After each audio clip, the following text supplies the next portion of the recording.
नमस्कार बंधुगण आपण कुकिंग तड़का को स्वागत जनाऊँगी। बंधुगण आज मुझे साधा संतुला करी देखी संतुला जे कि रुटी परोटा सांगे खाइबा बहुत भल लगी था। चलतु वीडियो टी आरंभ करवा।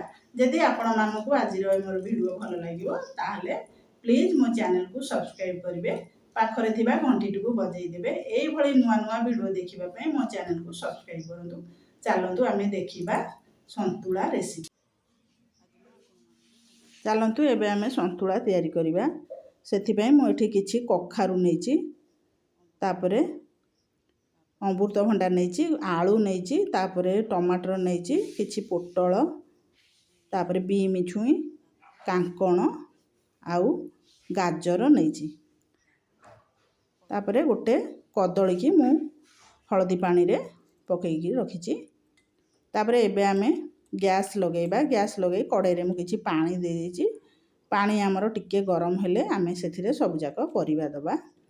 प्रथम मु अमृतभंडा दउची, तापरे कखारु आलू सब परिबा दे दउची।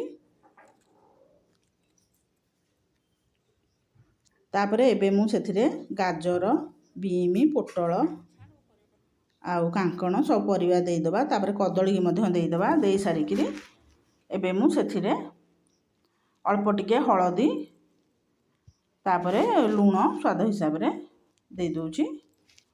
देकिरी एबे आमे भलो कि ताकू गोळेई दबा। गोळेइकिरी किछि समय संतुला को आमे फुटिबा को दबा। साधा संतुला खाइबा को बहुत बढ़िया लगी थाए। रुटी सांगे एटा बहुत टेस्ट लगे खाइबा पई। तापरे एबे मु संतुला को भलो कि गोळेई देली। तापरे गोटे थाली घोड़ेई दउची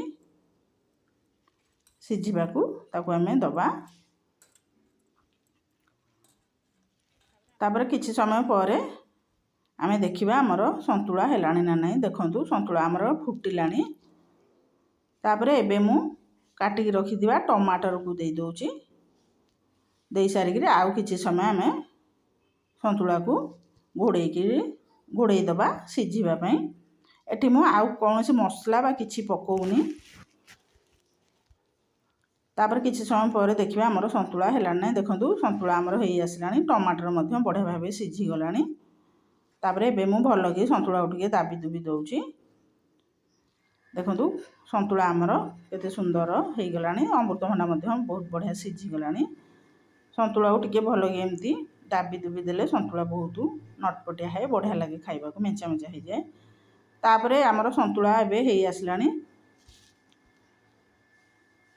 एबे मु ताकू से पटकू रखी दउची। तापरे एबे संतुला रे दबा पई मोठी किछि जीरा लंका गुंड करूची। एडे मु 5-6टा लंका नेची ताकू टिके भाजी दउची। जीरा लंका गुंड संतुला रे देले बहुत बढ़िया बास्ना आसीते। सेथि पे मु सेथिरे लंका पाउडर देलिनी कारण एटा घरे तयारी हम जो जीरा लंका गुंड देबी बोली। देखंतु हमर जीरा लंका एबे भलो कि भाजी हे गेलानी। एबे मु ताकू रखी दउची ठंडा हवा को दबा। तापरे आमे ग्राइंडिंग करबा। तापर जीरा लंका गुंड हमर हेई गलानी ग्राइंडिंग मु कर साइलेनी। तापरे मु संतुला को गोटे थाली की काढी दउची। एबे आमे छुंको लगेया। सेति में मु किछि सोरिष तेल नउची। तापरे पंचु फुटण आउ टिके जीरा फुटेई दउची। तापरे दीटा सुखिला लंका ए भली भाबे छिंडेई करी पकेबे। नले लंका सेमती गोटा पकेले ऊपर को छिरिकिबो। लंका बहुत छिरिके गोटा एमती पकेले सेति में टिके आपण छिंडेई देबे हाथे रे। तापरे हमर फुटण लंका भलो करी भाजी हेलानी। एबे मु काटी की रखि दिबा गोटे बड़ साइज पियाज को दे दउची। पियाज को देइकरी आमे एबे भलो करी पियाज को जरेइबा। पियाज हमर टिके अधा भाजी हे गले बा जरीले पियाज टिके तापरे आमे सेतिरे छेची की रखि दिबा अदा रसुण को दबा। एटा एकदम साधा संतुला किछि आधरे भी मसला एते दिया होनी। एटा बहुत बढ़िया लगे खाइबा पई। तापर देखंतु एथरे मु अदा रसुण छेचा को दे दउची। अदा रसुण छेचा हमर टिके हेई गले पियाज सब जाक भलो कि हमर एबे भाजी हे गलानी। तापर एबे मु सेथिरे अल्प टिके करी मसला दे दउची। करी मसला देले साधा संतुला रे भलो बास्ना होता है। से अल्प टिके मु करी मसला दे दउची। दे सारिकी एबे आमे संतुला को ତା ଦେହରେ ଅଜାଡ଼ି ଦେବା। ଟିକେ ଘୋଡ଼େଇ ଦେଉଛି କାରଣ ଛୁଙ୍କ କଲାବେଳେ ଆପଣ ଟିକେ ଘୋଡ଼େଇ ଦେବେ, ବାସ୍ନାଟା ତାର ରହିବ, ଛୁଙ୍କ ବାସ୍ନାଟା। ତାପରେ ମୁଁ ଏବେ ତାକୁ ଖୋଲିକିରି ଦେଖୁଛି, ସନ୍ତୁଳା ଆମର ଭଲକି ହେଇଗଲାଣି। ଏଠି ମୁଁ ଗୋଟେ ଥାଳିରେ ସନ୍ତୁଳା ତକ ସବୁ ଅଜାଡ଼ି ଦେଇଥିଲି, ଜାଗା ହେଲା ନାହିଁ, ସେଥିପାଇଁ ମୁଁ ଆଉ ଗୋଟେ ଥାଳିରେ ଅଳ୍ପ ଟିକେ ସନ୍ତୁଳାକୁ ମଧ୍ୟ ଅଜାଡ଼ି ଦେଇଥିଲି, ତାକୁ ଦେଇ ଦେଉଛି।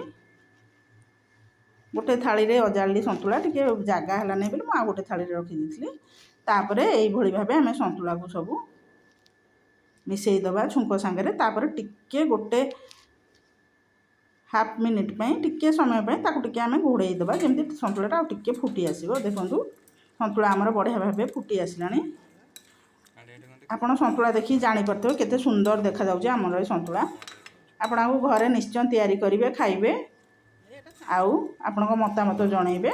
ଆମ ଚ୍ୟାନେଲକୁ ସବସ୍କ୍ରାଇବ୍ କରିବେ। ଦେଖନ୍ତୁ ଏବେ ମୁଁ ଗ୍ୟାସ୍ ବନ୍ଦ କରିଦେଉଛି। ତାପରେ ଏବେ ଭାଜିକି ରଖିଥିବା ଆମର ଯେଉଁ ଜିରା ଲଙ୍କା ଗୁଣ୍ଡ ଦେଇ ଦେଉଛି, ଗ୍ରାଇଣ୍ଡିଙ୍ଗ କରି ରଖିଦେବା ଜିରା ଲଙ୍କା ଯେଉଁ ତାକୁ ଗୁଣ୍ଡ ମୁଁ ଟିକେ ଦେଇଦେଲି। ଜିରା ଲଙ୍କା ଗୁଣ୍ଡ ଦେଲେ ସନ୍ତୁଳା ବଢ଼ିଆ ବାସ୍ନା ହେଇଥାଏ। ଏବେ ଆମର ସନ୍ତୁଳା ରେଡ଼ି ହେଇଗଲା, ଆମେ ଗୋଟେ ପ୍ଲେଟ୍କୁ କାଢ଼ିଦେବା। ଆପଣ ଆକୁ ଘରେ ନିଶ୍ଚୟ ତିଆରି କରିବେ।